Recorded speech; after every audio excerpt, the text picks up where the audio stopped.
Well, welcome to episode 14, JB, of the Rondé Barber Show. How many jobs do you have here? I've lost count. Lost count. Well, One too many. I think I'm a pretty versatile guy. Like, I'm general chairman of Valspar Championship. I got a partnership with Crooked T. Of course, I do all the stuff with the Bucs, and I'm co-host of the Rondé Barber Show on WFLA. But that pales in comparison to our guest this week. The guest today, everybody, get ready. He does it all. From the Stream Center, this is the Rondé Barber Show, sponsored by Advent Health and Renewal by Andersen. Here's your host, JB Buno, and Hall of Famer Rondé Barber. Well, what is up? It's week 8 of the NFL season. The Bucs coming off a loss. We will get to that momentarily, but we cannot wait to talk about it with the man who will be on that call on Sunday on the NFL on Fox. He's the man. He's in the Zoom room, everybody. My ex-partner at NFL on Fox, the aforementioned greatest commentator of all time. You like that intro, right, Kenny? Mr. Kenny Albert. What's up, buddy? I appreciate the intro. Great to be with you guys. It was certainly an honor to work with you for the years we were together, Rondé, and love bumping into you a couple of times already this season when we had the Bucs-Jets game and then over in London. So, like I said, very excited to join you guys. Looking forward to the Bucs-Saints game this week, and always good to see you. Kenny, JB and I are in Rhett, our producer over here, just marveling at how much work you do. Does anybody work harder than you do? Like, I heard you on hockey. I hear you on basketball. We're talking, you're the only guy doing all 4 major sports right now. Plus, you do the Olympics. Your expert call on water polo at the last Olympics was just fantastic. So, well, you know, as you know from spending so much time together, I love the variety. Never feel like I'm working, even though there's a lot of work and travel that goes into it. If you guys saw my schedule for the upcoming 3 weeks, you wouldn't believe it. You know, some of the time zones I'm bouncing back and forth between. After I saw you in London, I went home for a day. Then it was on to Vegas for a hockey game, back east for another game in Buffalo, and then back to Vegas for football. So that was just your normal London, Vegas, Buffalo, Vegas week. Right. But, you know, there's really nothing I'd rather be doing. Get a lot of time off in the summer for those wondering, you know, if I'm ever home. But whether or not your wife actually likes you. Yeah.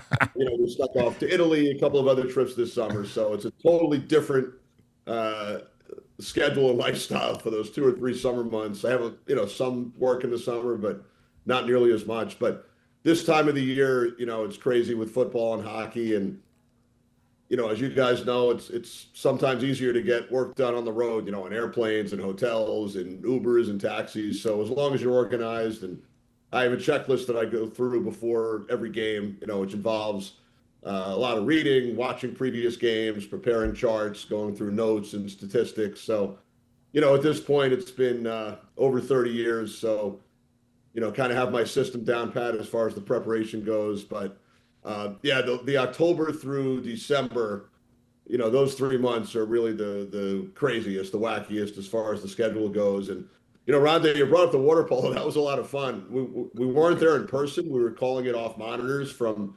Stamford, Connecticut, doing the Olympics remotely last summer. And I had done some other sports previously that I didn't know as much about, didn't have as much experience in, did some track and field and volleyball at previous Olympics. And I'm not ashamed to admit, I went out and bought track and field dummies. I bought the book dummies.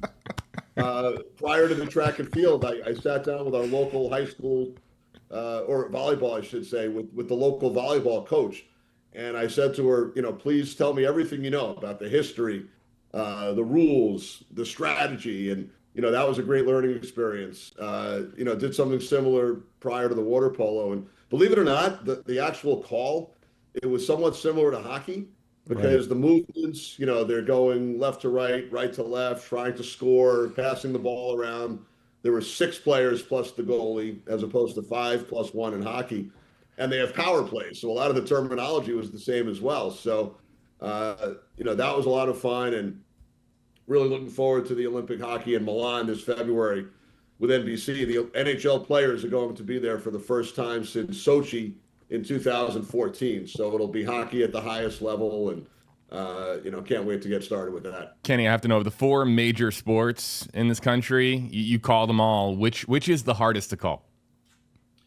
So most people that ask the question, JB, think that the answer would be hockey because of all the European names. And the speed, the fact that they're changing on the fly. You don't have to wait for a whistle, to make a substitution as you do in the other sports.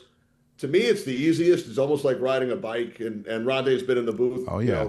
Seen hockey games with us.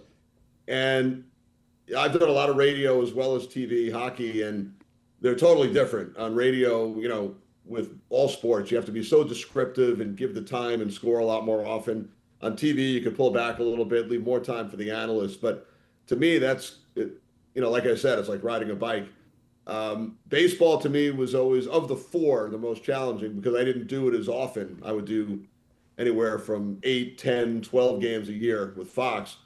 And it's a lot of fun, love going to the various ballparks and, really enjoy the games. But there was always so much downtime. So you really had to rely on the color analyst, for anecdotes, stories, strategy. The ball's actually in play in a baseball game for only 8 to 12 minutes. Right. So it's not really that much play-by-play.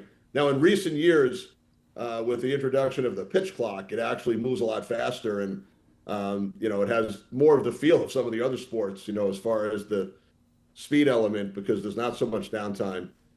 Basketball is similar to hockey; it's slower, but it's slower. The ball's in action for the entire 48 for the whole minutes. time, right? Yeah. Ball in the play. There are more whistles with out of bounds plays, fouls. Football is really the most rhythmic. It's one play and then it's 20 or 25 seconds. So well, I thought the answer. I thought the answer was going to be anything with the Jets. All right. Hung in there in the game against the Bucs, right? They had the lead with 2 minutes left when we saw them. Right. Football, I'll see myself out. You call the play, you set up the play, you call the play, and then you kind of get out of the way for the color analysts to come in, and then it's sort of repeat, throughout the whole game. So that's the most rhythmic. The one sport, and I mentioned calling water polo, volleyball, track and field. I've worked some boxing. Yeah, what's the weirdest one?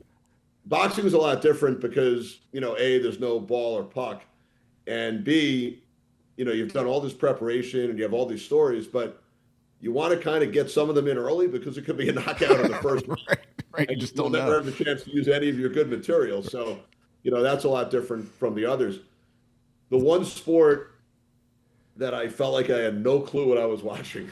This is back in the mid 1990s, and I'm working in Washington, D.C. for a cable channel, Home Team Sports. And it was an ACC event. That's my Rondé, so I know you'll appreciate that. Yeah. It was in Chapel Hill, North Carolina, the ACC Wrestling Championships. Oh, wow. And I studied and I watched some prior events. And I spoke to an Olympic wrestler, Jeff Blatnick, on the phone. Somebody connected me with him, and he filled me in. And luckily, I had a really good color analyst who had been a wrestler at UNC, because I really felt like once it started, I had no clue. Yeah, you didn't want to say anything, right? I gave the name, the record, the hometown, and that was it, because I had no idea what I was watching. Well, if you can't tell, JB, Kenny's brain has enormous computing power. I think he remembers everything. He's a lot of useless information. Yeah, he is a meticulous preparer. It was always great doing games with Kenny because obviously I'm a pretty meticulous preparer too. And then we get there and Kenny we'd have our production meeting, and then the day of, Kenny would have this enormous check sheet, and it was like literally just a piece of paper with all these storylines. And as we covered them in the game, he would just check. It's like, we already did that. We don't have to go back to that one.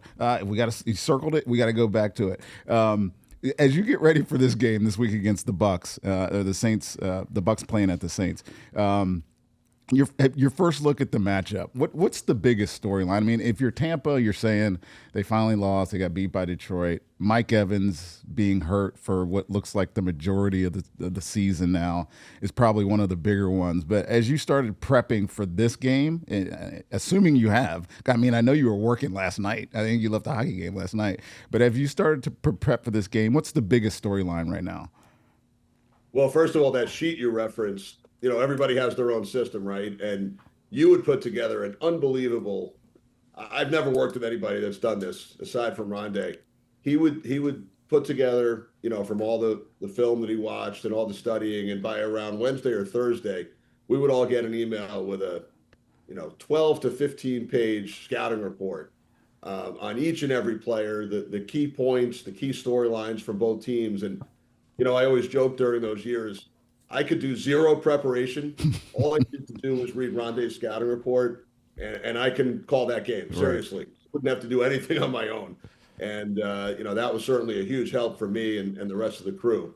But that little checklist that I put together, so at the start of the week, a lot of the reading we do and the studying is on the iPad, on the computer. But if you printed it all out, it's probably, this much stuff. It's a Bible. It's enormous. At the start of the week, the information we get from the teams and the league. And, it's so much different from when I first started, when the internet barely existed and we were getting faxes and stuff, via FedEx or UPS later in the week, and you had to kind of cram.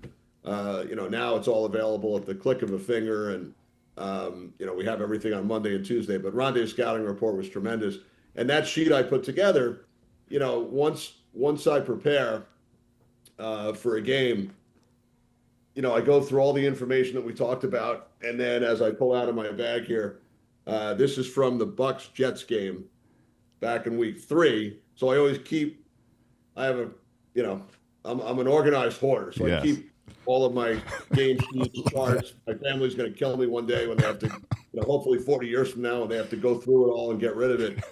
But by the end of the week, I only like to have this in front of me. So this is the Bucs offense, right? That game, Jets defense, right? And vice versa on the other side. And it's basically, by position, the player's name, number, height, weight, college, how many years in the league, stats, other notes and anecdotes. And then that sheet that Rondé mentioned, I like to go through and pick out some of the key points, maybe 5 or 6 points on the Bucs offense, the Bucs defense, Saints offense, Saints defense. You don't want to force information in. You want to let the game dictate what you talk about. But there are certain things I don't want to forget. So I have that checklist and kind of go through it, during commercials as we're calling the game. But it's all right here. You memorize a lot of it. I do it by hand. I'm old school because I remember things as I write it down. You probably only use, as you know, Rondé, 5 to 10% of it, right? If that. You have to let the game dictate. So I know I'm giving a long answer to a short question. But as far as this week's game, first of all, these divisional matchups are always fun. I mean, you went through it as a player, as a broadcaster. In the NFC South, sometimes you could throw out the records. It doesn't matter. It could be 5-2 against 1-6, and it's still a close game, and it could go in the direction that you're not expecting. And as you know, from the years we were together, you meet with players and coaches, you go through all these production meetings, and you think you know what's going to happen, and it's usually the opposite, right? You have no idea. Right. But with this game, obviously the Bucs without Mike Evans is a big storyline, huge storyline. When you look at what Emeka Egbuka has been able to do, sensational in the 2 games that I called against the Falcons and the Jets. So looking forward to seeing him again. I know the Bucs have had some other injuries on the offensive side. Always enjoy sitting down and talking to Baker Mayfield. What a job he's done, during his time with the Bucs. We enjoyed picking Josh Grizzard's brain, prior to those first 2 games, and of course Todd Bowles. And on the New Orleans side, we haven't had the Saints yet. It's a new head coach, obviously, and Kellen Moore, who's had success as a coordinator. I mean, I remember calling some of his games. I think we did together, when he was a quarterback in the league. A young quarterback, and Spencer Rattler, who certainly had his ups and downs. Kamara's numbers aren't what they've been in recent years. They've played pretty well defensively. They've had trouble scoring points. The Saints have scored, more than 19 points only twice in their 7 games. So, but when you go down to the Superdome, sometimes strange things happen, right? You can throw out the records. So I got a question for you too, real quick, because you to it, and still in the middle yeah. of the preparation. You know, like you said, I had a hockey game Monday. I'm here in Buffalo for another hockey game tonight, but really getting down to the nitty gritty over the next couple of days. You said something that made me, it triggered a question I want to ask. You've seen Baker over the years since he was a rookie. Probably. Do you have him? I'm sure you had him when he was young in Cleveland. Yeah, we did. What's the difference between Baker now and Baker then? Obviously, he's more mature and he's got some, much more, I don't know, whatever that it is about him, it shows up. But what are give me a good story about Baker in a production meeting. I think the confidence really sticks out. And the biggest difference is just probably the team and the players he has around them, right? Than the early days in Cleveland. Teams that have the top overall pick or a top 5 pick, they're usually not very good, right? No question. The teams, nothing against those players, but he's got better players around him now. I remember, I think it was probably with you, right? It was probably 2018, I think. Was that his first year? First year, right? Freddie Kitchens was and I remember Greg Williams was the defensive coordinator, right, in Cleveland? Yes. And I think he was in the room either right before or right after Baker, and they had some kind of exchange. And, Greg Williams is a confident guy, obviously. And he made some kind of joke about, wow, this guy has even, more confidence than I do, or something to that effect. And they had this little byplay between each other, which kind of stands out from the first time that I met Baker. Was, Greg Williams and Baker, one entering the room, one going the other way, but just the little, the chemistry that they had, even though one was the quarterback, one was the defensive coordinator, but you could just tell the confidence, the moxie right from the start. He's one of our favorite people to sit down and talk to. Even this year, the 2 times we had the Bucs, and you talk to other players and coaches that have been with him and in the Bucs organization, and that's the thing they talk about is just the moxie, the confidence that he has both on the field and on the sidelines, in the locker room, et cetera. Love it. Kenny, you're the best, man. Thanks for coming on with us. I don't know if JB has a parting question or not, but this was enlightening as always, and people get a chance to know who you are and how you go about your deal, and your process is awesome. So I look forward to this call. I appreciate it. Thanks, Rondé. Like I said, it was an honor to work with you, get to know you and your family, and the Hall of Fame weekend in Canton. Oh, yes. My family was with me. And he partook. We still talk about it. I mean, it was one of the great weekends of all time. So, I love it. Great to be with you guys. Thanks, JB. And hopefully we'll do it again along the way. Absolutely. We'll see you on the mic there, Kenny. Thanks a whole lot for coming on. You got it. Thanks, guys. All right. Kenny Albert, everybody, I on the Rondé Barber Show. I forgot about that. We had one of Baker's first games, Kenny and I, way back in the day. And I remember, and that interaction he was talking about was more like, that talking trash to each other. Yeah. Because deep coordinator going against a young, brash, quarterback. And yeah, that's Baker in a nutshell. He's interesting. He needs to play better this week. I know that. Let's review Bucs Lions on Monday Night Football. We can't let the show get away from us. Just quickly, because I don't want to kill him, because you'll be hitting that button that John said. Oh yeah. This one. Which one? Hold on. Wait, I got it queued up. Wait. Whenever I criticize Baker, you're supposed to hit this button. Shut up, Rondé. Shut up, Rondé. The John Gruden sound effect lives on this show. Oh man, yeah, it wasn't Baker's best game. I mean, obviously the offense only had 250 yards of offense, but in terms of what I've seen in the 3 years, this was certainly the most just disconnected that he looked. He just looked jittery in the pocket. What was the number of pressures? 30 pressures that he had to endure on Monday night, and it got to the point where even the easy throws that he makes in his sleep this year, he didn't connect on. And so those passing stats, dude, 28 of 50, it's like less than 60%. He had the touchdown. He had this ridiculous interception, by the way, which I can't believe they overturned after calling it a catch on the field. But that's a whole nother thing. I was going to ask Kenny about officials, about how do you react when it's clear that the officials messed up on the field? Oh, yeah, that was the question I wanted to ask him, too. It eluded me, but because there was a lot of officiating confusion. I'll be kind.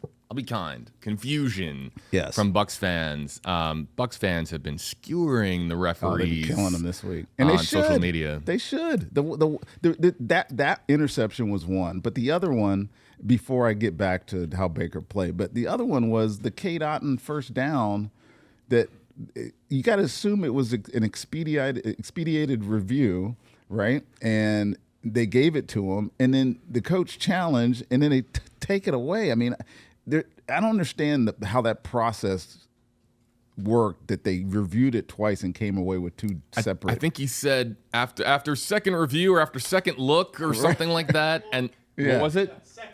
After second look, which, by the way, has become a thing on social media where people are memeing that. After second look, it's just after deciding that we didn't want the Bucs to win. That is not a catch or a first down. Yeah, I mean, that's how it felt. That's how it felt to Bucs fans. It was just a very I'm not bizarre. usually one that just complains about it. I just don't care. If the officials decide games, then you probably didn't play well enough. That's kind of how I've always been. But just the inconsistency this year, and it's probably been that way for a couple of years. We just, when it affects you, because the team you're watching, it just jumps out at you. So this game, it just felt like it jumped out, and the fact that it was on Monday Night Football makes it even more, kind of a bloated reason for the Bucs to complain. But the reality is, they didn't play good enough. They didn't play good enough. They played good enough on defense, especially at times. I think we were talking yesterday in our pre-pro call, and at halftime, you felt like this game could have been 30-0 for Detroit, right? It just didn't feel good. I mean, the fact that we had Jamel Dean gets his third interception of the season right for half, and we kick a field goal, and you're like, oh man, we're only down 11. If I would have just closed my eyes and not looked at the score, I would have swore it was 25 to nothing at halftime. But it was 14-3, and we got the ball coming out. We just couldn't get anything. There was too many missed opportunities in that football game, underthrows. No ability to get the run game going. I mean, this week, I think everybody will need to see a rev back up of this offense and Baker's play, because it was momentarily gone on Monday night, and it was kind of discouraging. I have a couple questions for you. One, as I'm writing down some notes here. One, as far as the Buccaneers offense, is that the best defense that we've seen all year? It certainly felt that way. So you know what? I was watching the game yesterday. I got back in town yesterday. I put the game on. I was like, let me watch this, like for real, watch it, all 22, so I can see what's going on. Detroit played mostly with 4 backup DBs. Maybe one starter was in there. They played basically man-to-man the whole game and dared us to beat them. I think Baker's been really good throwing against zone coverages. He just finds the open. He goes through his reads. They locked us down in man coverage on Monday night. That's what it was. When I'm looking for an answer, it's like, why did it not come out the same result that we've seen all year? The magic that we've seen from the Bucs all year has been, Baker doing crazy Baker things. On Monday, man-to-man, couldn't win. It didn't matter who it was. Man-to-man just could not win. Mike Evans couldn't win early. Emeka obviously was coming back from his hamstring. He didn't look as explosive, even though I thought he had a pretty decent game.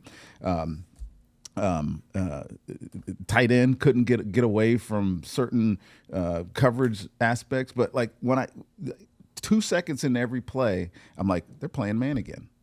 It's man to man. Find a matchup and throw it to them, and we didn't win.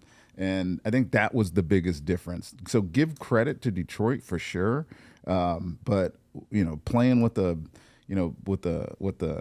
deficit for basically the entirety of the game, we had to be able to win versus man to man. We just could not do it. It was frustrating watching that game. And then let me ask you this question from the perspective of future opponents of the Buccaneers.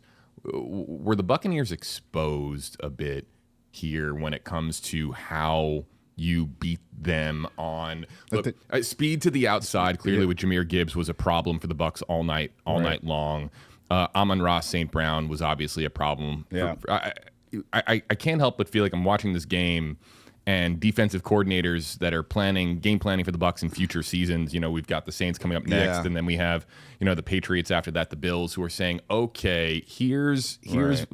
the Lions unlock something. I will say this though, we still got after them. We had 4 sacks of Jared Goff, right? Yaya Diaby had I thought another good game. The Gibbs. So I'll go to the Amon-Ra St. Brown touchdown. Mm-hmm. It was good coverage. It was Jacob Parrish, good coverage, but it was just a well-oiled machine. We were playing man-to-man on that particular snap, and Amon-Ra St. Brown was better than Jacob Parrish, right? He ran away from him, and Jacob Parrish fell down, touchdown. The Jahmyr Gibbs 70-whatever-yard touchdown. I think it's 78. 78-yard touchdown. We were playing single gap defense, and one guy lost his gap. And that's all. When you have a guy that's as dynamic as Jahmyr Gibbs, if you miss one gap and it gets up to the free safety right away, which was Antoine Winfield, right, it's a touchdown. Like any team that was playing the defense we played, and you don't win your gap, and it was, I'll tell you, it was Elijah Roberts. He lost his gap, and it's a home run. That, and especially when they're attacking like they were attacking on that play. So all your second line defenders are attacking the line of scrimmage, and you get creased, and you got one guy to make the tackle, 31 versus 0, who's the fastest running back in football. Like, no chance. And other than that, it felt like a pretty decent defensive game. They held him in there. Well, Servassier Dennis, another game where some head scratchers, right? Yeah. So you know what? He's better at the line of scrimmage than he is in space. Absolutely. In space, oh my God, man! The second play of the game, the swing pass to Gibbs, and tackling is about three things, right? Obviously, I was on a team that was very good tacklers. It's first of all about want to. Like, you have to want to put your face on people and get people on the ground. Second, and this is where this play went wrong, it's about leverage and angles. If you got two guys vicing a ball carrier, one has to stay on the inside, one has to stay on the outside. Outside of that play was Zion McCollum coming like hell on wheels was Servassier Dennis, and he just used his bad angle and cut back on him, and it's a 45-yard field position changing play. It's like, that should not ever happen. Like, good teams don't let angles beat them. They find ways to get guys on the ground, and then finally it's about putting your body on somebody, right? Just wrapping up, coming up with a body part type of stuff. And we did not do that with Jahmyr Gibbs on Monday. But I will say one thing, and I had to make a note of this. Tyke Smith is low key might be the best player on our defense right now. Wow, because Diaby's playing out of his mind. But so Tyke Smith, man, dude. Some of the physicality with what you put, like the last note I made from this game is some of the big boy plays that 23 is making for us are pretty impressive, dude. Like, there was an offensive guard coming out to block him, and he basically just one-armed him and just threw him out of the way. He didn't really make the tackle, but he got in on the tackle, and I was like, that's something that's never going to show up. Nobody's ever going to talk about that play, but I saw it, right? I saw what he just did to affect that play. I think he's playing phenomenal, but defense will be okay. They'll be okay. They're not going to find an front play against another offense that's kind of like this here in the next coming weeks. This is the best team in the NFC, if you ask me, Detroit.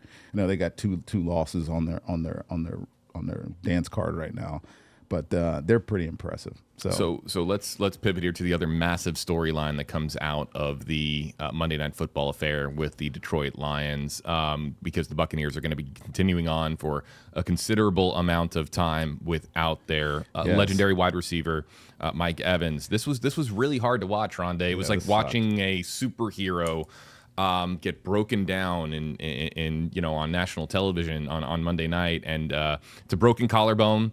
And there was an initial report where he could be out, I think 6 to 8 weeks, but it looks like it's going to be, the most recent report is that Mike would come back if the Bucs could, somehow go deep into the playoffs. Right. Of course, which is what we're hoping for. That would be a great storyline for the Bucs to get back sucks. Evans. But this right here, watching this, his eyes closed, him slumped over.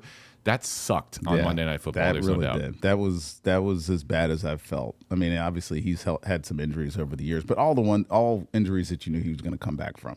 I broke my collarbone in high school, dude. This is the most uncomfortable injury that you could possibly have. I mean, I don't know how good the drugs are, but I in high school I couldn't sleep laying down for 2 weeks. It was ridiculous. Now, how tough he is, how soon you come back, who knows? Is it 6 to 8 weeks or is it longer? that's going to depend on Mike and how he recovers from this. But this hurts. I mean, obviously, that's without even considering the 1,000-yard reception streak that obviously looks, impossible now if he's missing this many games. But we got to deal with it, right? And it's time for some of these other guys to step up. And one of those guys is Tez Johnson, dude. Like, Tez Johnson needs to play more, and he needs to get the ball more. Every time he touched the ball last week or on Monday, like I noticed a little more juice out there. And it's the same thing that Chris Myers and I saw in the preseason on WFLA here. He's electric. He's dynamic. You get the ball in his hands, that little screen that he scored a touchdown on. I mean, that was just like, those type of plays are built for a guy like that who can make people miss in the open field. He caught like a little hitch, I think his first catch of the day, and it was like, oh, he's going to get tackled. And he just, little shake, made somebody miss. He gets all these extra yards. So like guys like him, obviously Cam Johnson, who we talked a little about last week, really have to step up. And we're going to find out, honestly, what our rookies are made of, because we're going to end up having two starting receivers that are rookies, because Emeka and Tez are going to have to carry the brunt of this passing offense now for the Bucs. I don't know when Chris Godwin's coming back. I have no idea. Before we move on with the rest of the show, I'm going to put you on the spot here. Mike Evans' injury, right? Obviously significant, and probably not going to see any significant time for the remainder of the regular season. Who is the most important receiver as far as stepping up now? Who's the most important Bucs receiver in that wide receiver room? I think it's Emeka. Just because he's going to be asked to play the X now full time. That's Mike Evans' position, the one that gets all the single matchups away from the slot and the W receiver on the other side. It's him. It's Emeka. Now, and they're asking him to do a lot, right? I did a breakdown of him last week for this other group that I work of, and you got to see I showed all the different positions that he's been playing over the course of this year. But without Mike, without the possibility of Mike, there really is no definitive X receiver on this team anymore. It has to be him. So that doesn't discount what some of the other guys are going to do. Like Ryan Miller, he actually started this game last week because we started running in a running formation, so he started that game. He's going to have to step up. Obviously, the way that Sterling Shepard has played, he's going to have to continue to step up and be the guy that he's been all year. But it's number two, dude. I mean, I know it's a lot to put on a rookie, but it's time. It's time for him to be that guy that he's shown that he can be already in his young NFL career. And as far as Baker, there was a lot to be desired from Baker's performance on Monday Night Football. You and I were talking about it before the show. We need to bounce back from Baker, because all of a sudden all that MVP buzz has sort of died down, hasn't the last 48 hours? Yeah, it certainly but you can't, it's one game, right? I think he'll be just fine, right?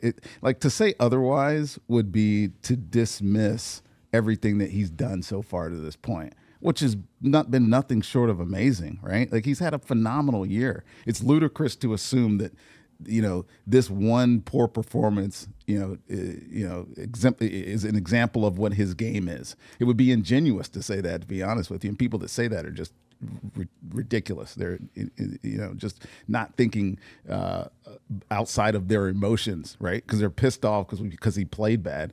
Dude, he's played great all year long, and I no doubt in my mind that he'll continue to go back to playing great. He's still a favorite for the MVP, although Jared Goff's probably up there right now too. Yeah, there's some names at the quarterback position especially that are obviously being mentioned quite a bit with MVP next to their name, MVP candidate. We're going to talk a little bit more about, of course, where the Bucs go from here when the Rondé Barber Show returns right after this. You're watching the Rondé Barber Show, sponsored by Renewal by Andersen, superior products, exceptional service, and by Advent Health, the exclusive hospital of the Tampa Bay Buccaneers.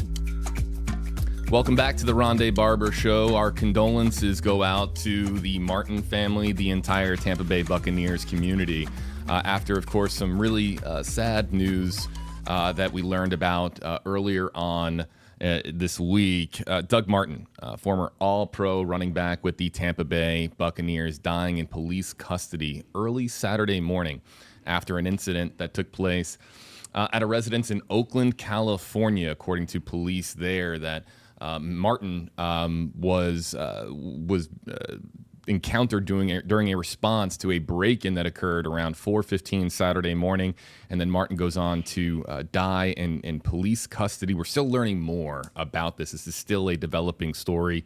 Martin, just 36 years old, but obviously a Buccaneers great.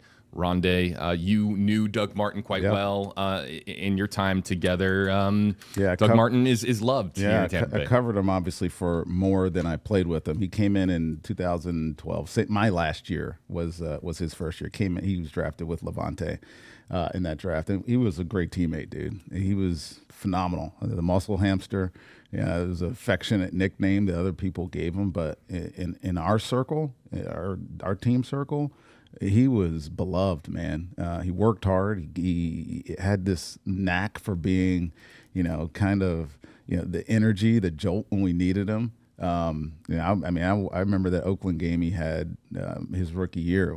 It just blew my mind. I couldn't believe that this guy was this good of a football player, because I had really never heard of him when he coming out of Boise State. But over the years he had some issues. There's no doubt that he did, and football goes away. I think Gerald McCoy said this pretty well. It's just four guys from that team, Doug, Teo, Mike Williams, and Vincent Jackson have all passed away before the age of 40. That's hard to reconcile with, man. Not only as a football family, but even as fans. These are people that you rooted for and you have some sort of, affection towards because they played on your team, and to be gone this young and that early of an age it's hard. It's hard to deal with.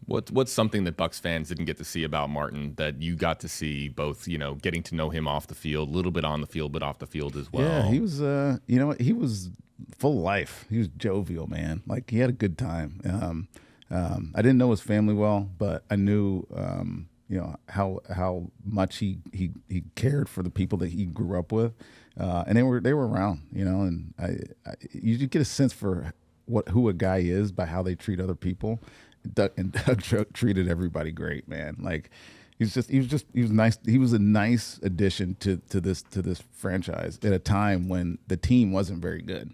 Those were the little bit of the lean years, the end of the Schiano year, or actually the Schiano and then the next year Schiano years, and then Lovey comes in, and just it wasn't very good Bucs football at that point.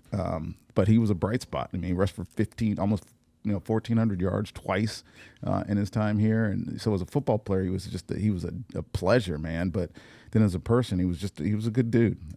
There's plenty of things that were wrong with him. I'm not going to sit here and say that there weren't, but doesn't mean that we should be not be remembering him for who he was. And like you said, those details will emerge, I'm sure, to be honest with you, that they're not going to be good details when it finally completely comes out. But I'm going to choose to remember him for the guy that he was when I was with him. No doubt the Tampa Bay Buccaneers will be honoring Martin in some capacity during their next home game at Raymond James Stadium. By the way, that is going to be in a few weeks against the Patriots. It's a 1:00 start on that Sunday, November 9th. How about the Patriots? Did you pick them this week? Let's get into our pick. But before we get into they got four picks, straight wins. They should have been part of the conversation. I think that they're absolutely part of the conversation. But we can't do this without going back to the circus that was the fourth quarter in the Mile High City last week, because you and I both had this game on our pick six list. How can I show any more exasperation than what I'm showing you right now? I mean, this game was bonkers. We were texting, you and I, back and forth with producer Rhett Fail Jr. We're texting, and I every time I went to text something, either in happiness or sadness, someone else was scoring. Something else happened, right? The touchdown that started the 30-point fourth quarter might be the most ridiculous springboard to a bonkers to a exciting finish ever. I mean, it should have been intercepted. It was deflected, and then the dude catches it for a touchdown. I was like, okay, if that guy intercepts that, this game is over, right? Funny story. I'm good friends with John Cooper. Cooper called me that day, and he goes, "Oh, I'm depressed. We've won 1 of 6 games. By the way, come on, Lightning. It's time to get going, boys. Yeah. Let's go." He goes, "I've won 1 of 6 games. My guy, Sean Payton, who he vacations with out west when he goes out west, he's not even covering. I'm like, John, go turn the game back on, bro. Like, they're winning." And he goes, "No, they're not." He goes, "I left like in middle of the 4th quarter." I was like, "You need to go turn that game back on. They are winning this game." It's the most improbable win, I think, ever.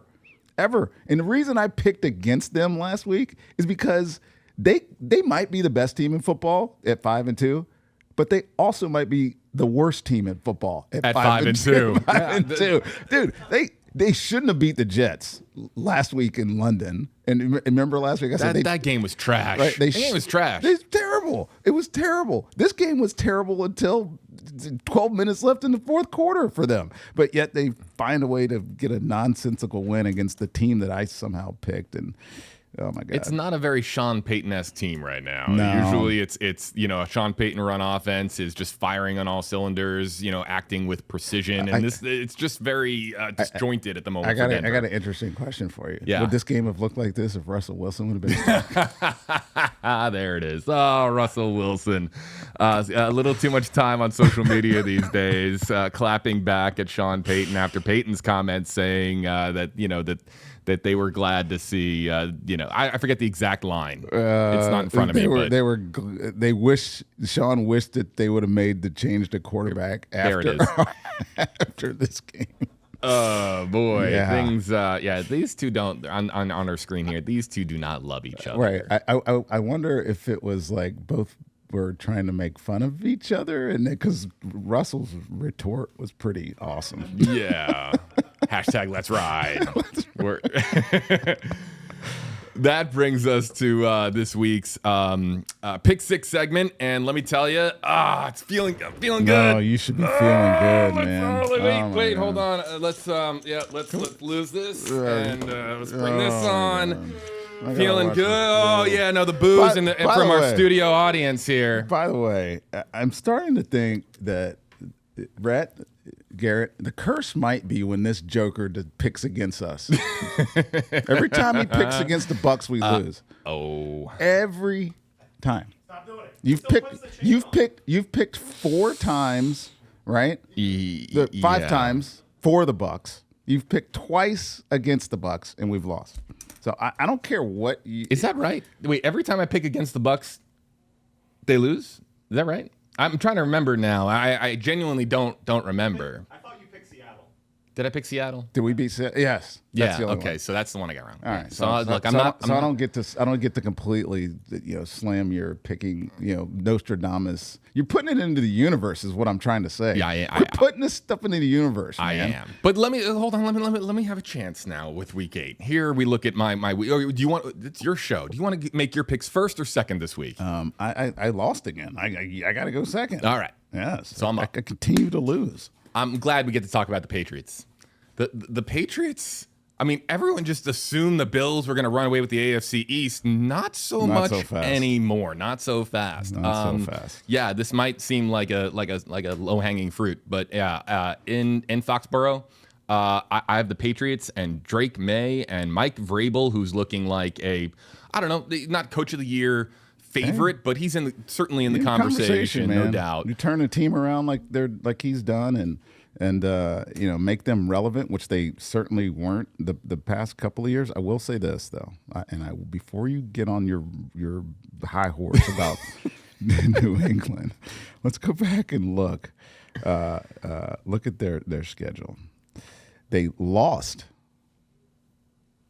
to the Vegas Raiders. Yeah, that's not a good looking loss. They barely beat Miami. They won by a touchdown. They lost to Pitt, and since then they've got one good win, and that was against Buffalo. They beat Carolina, they beat New Orleans, they beat Tennessee. So, it's putting a lot of, hype on a team that hasn't really beat anybody really good other than Buffalo. Yeah, I mean, their next big test, you could argue, is at Tampa on the 9th, as we talked about earlier. Although I don't know who you pick. You pick in New England. I'm picking New England. Cleveland's defense now. I know. Okay, so if there's going to be a reckoning with the Patriots, it's going to be this week. Right. But I mean, I don't think Cleveland can score, but Dylan Gabriel played okay-ish last week. And they have that running back, Quinshon Jenkins. Oh, my God. Yeah, who is who's starting to light it up and prove that he might be superstar potential in the years ahead for the. I know Cleveland's 2-5, but I think this is a little bit of a trap game for your pick. I might regret this pick later on, but to your point, though, they have the Patriots have a soft schedule. Their next few games: Browns, Falcons, Bucs, Jets, Bengals, Giants. Right. That's a lot of soft landing spots for Vrabel's team. Yes. All right, so that's my Week 8 favorite. Let's move on to my Week 8 underdog. Okay. Ooh, you're taking a chance on this game. Give me the Steelers at home, and let me tell you why. I don't know what Aaron Rodgers has left in the tank, but I know that man loves the spotlight. And I know that man loves to kick it into high gear for, I believe, is this a Sunday Night Football game? This is Sunday Night Football? Gotta be. Yeah. Sunday Night Football, bright lights in Pittsburgh, at home in the confines, of course. It's an accident that it's Sunday Night Football. Yeah, total accident. The Packers coming into town. Yeah. Give me Aaron Rodgers in an upset with the Packers coming to town to show up his old team. I like it. My only reservation about that, because I like this pick. My only reservation is them getting beat by Joe Flacco last week really rubbed me the wrong way because I picked them to win. Right. Yeah. It's still like irking me right now. Flacco looks good. Well, Jamar Chase, by the way, is the best athlete at the position I've ever seen. I went up against him in fantasy this week, and I never had a chance after Thursday night. No chance. Brutal. Over. And then cue it, Rhett, hit it. I'm taking the Bucs on the road. That's right. Good job. Tough place to play at the Caesars Superdome. I love that. I just love New Orleans. I love the city. Yeah, it was fun for the Super Bowl. I will say that it was pretty fun. I don't love the Saints, but I love the city. So I would love to go. Bucs at Saints. I have the Bucs turning that frown upside down. Baker gets things back on track with a divisional opponent. All right, so let's go to Rondé's picks. Yes, sir. My favorite. I thought about taking the Colts. Just so I could guarantee a win. They play the Titans this week. That's the easiest pick all season long. The fact that neither one of us did it means that we're doing this the right way. Right. I wanted to, but I said I'm not going to be that guy. I did too. I mean, they might be legit. They're probably the best in class, by the way, the Colts in the AFC. They have the best record. They beat the Chargers, who I still think are pretty iffy. But I chose not to take them. I am going with the Bengals at home. I think they're going to destroy the I can't imagine why. Everything. After watching Joe Flacco do what he did to the Steelers' pretty decent defense, 10 days on the job. I'm going to say 17 days on the job. He's going to just annihilate the Jets. The Jets are so bad. They're so bad. Yeah. I mean, they're worse than the Titans. Oh my God. Well, when you got the owner laying sod over their quarterback, I mean, that is unbelievable. That was an unbelievable comment. Who should they start this week? In all seriousness, you know what? The game they most had the chance to win was Tampa, and Tyrod Taylor started. Like they could have won. I'm not gonna say they should have. They could have won that game against us. I mean, they should have won that game against us. They gave too much time to Baker at the end of the game, and he obviously went down and we won. But yeah, you got Woody Johnson calling out your quarterback to the press. I mean, it's different if you say that to like the head coach and like, ha ha, blah, blah, blah, blah. But like to actually go on record and say this for a guy that you handpicked. I mean, the Jets have done. I mean, why they went out and signed Justin Fields for what they signed him for. I think he's making $20 million. I think he has a $10 million kicker or whatever. Like, the team's not good enough for you to sign a quarterback for that much money. So I don't even understand what they were doing. But then now to throw them under the bus, easy to pick against them every week. However this goes, and if the farther I get behind, I might just start picking whoever the Jets play every week. I'm just not sure. All right, my underdog. And I don't understand how they're the underdog this week. Yeah, this is a good pick. pick. The Bears are the underdogs against. Maybe just because it's at Baltimore. I think Lamar's coming back. Right, by all accounts, Lamar is expected to start. But maybe. He didn't practice yesterday, so we'll see. But the Bears, quiet as kept, are on a 4-game win streak. You're like, what? The Bears on a 4-game win streak? They're 4-2. They lost week 1 to Minnesota, who was at the time we thought was a good team. Then they lost to Detroit, who, probably the best team in the NFC. And then on either side of their bye, they beat the crap out of Dallas, right? And then they survived Vegas 25-24, and then they survived the Commanders 25-24, both on the road on either side of that bye. And then they beat the team they're supposed to beat, New Orleans. And the quarterback actually is good. They're playing well, man. The defense leads the league in takeaways. I'm sorry, the Bears? We're talking about the Bears. You're talking about the Bears. The Chicago Bears. The Bears might be kind of quasi-legit right now. Oh, my. And by the way, that's a tough division. If you're talking Detroit, them, and Green Bay right now, and Minnesota, who's bringing up the rear at 3-3, waiting for their quarterback to come home, that's I think, easily the most competitive division. So that's your dog? That's my dog. All right. And, of course, like I said, it's not a cold day in hell. I'm thought for a second. You've been laying seeds of doubt all morning long. And I thought, because I don't get to see these beforehand, ladies and gentlemen. I wait until... No.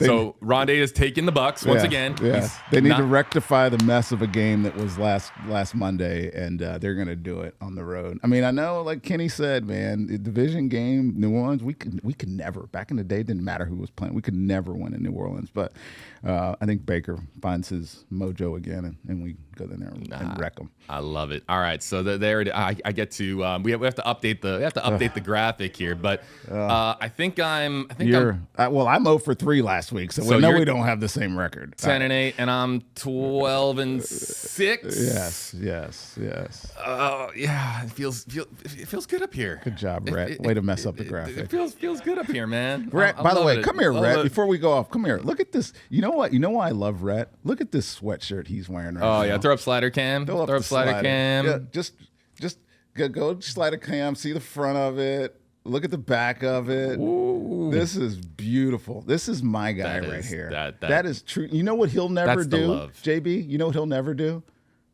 Pick against the Bucs. Ask Rondé is next up on the Rondé Barber Show.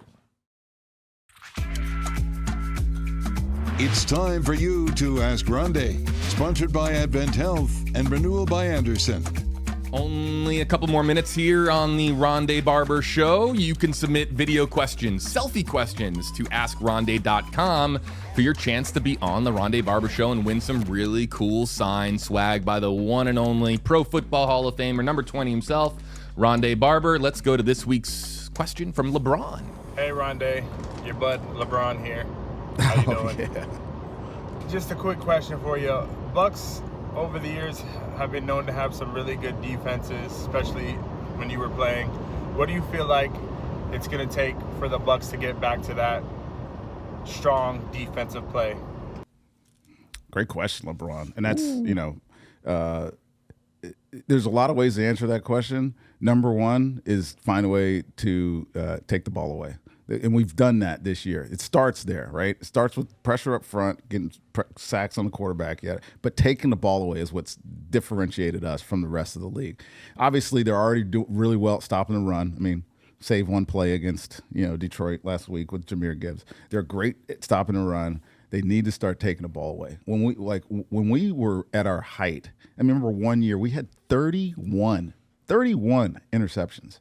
That's ridiculous, dude, right?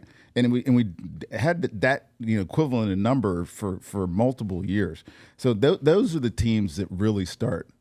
Just talk about the Chicago Bears. Like, why is Chicago good? They take the ball away. Mm-hmm. If you're a good defense, you take the football away. The other team is trying to score, and you take the ball away. And then if you subsequently score with the ball on defense, you're even better. I mean, our mantra, LeBron, this is a great question, because our mantra wasn't like get the ball back for the offense. Our mantra was score or get the ball back for the offense. Like if you scored a touchdown, it was a very lucrative next Monday. For you. Oh yeah, come on, explain. Lucrative how? I mean, I don't know if we can even. I don't. This wasn't a salary cap violation back then. It probably is now. But yeah, you'd win a pot. Like somebody, you get an interception, dude. Everybody in the DB room had to pay you. If you got an interception for a touchdown, everybody had to pay you 10x of what that was. So like it was fun. And was it like this in the DB room? A lot of gambling dollars have no home. Just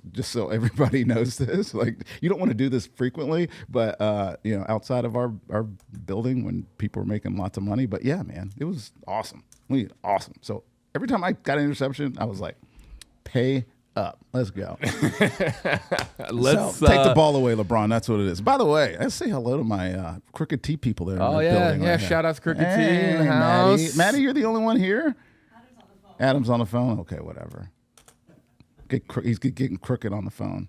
Let's get crooked with Ask Rondé with our drawing this week. So if you submit a video question to AskRondé.com, QR code there on the bottom right hand portion of your screen, you get your name in the carousel. We have to actually write your name on a piece of paper, and then the prize, of course, is ooh, the red logo hat. We haven't given one of those yet. A red logo hat, and the winner signed by Rondé Barber. The winner is. Oh wow! God, see another one.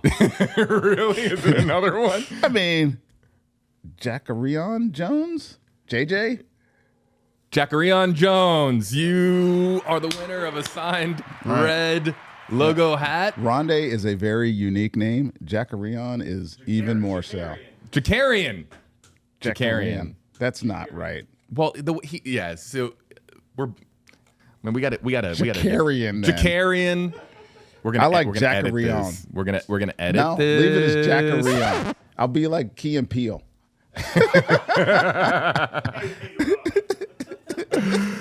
Oh man, the Rondé Barber Show Wednesdays here on whatever device, whatever platform, whatever social media app you're watching on right now, including the WFLA app on your smart television on the big screen at home. Jacarion.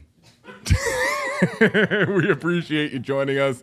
As always, go Bucs, and we'll see you next time on the Rondé Barber Show.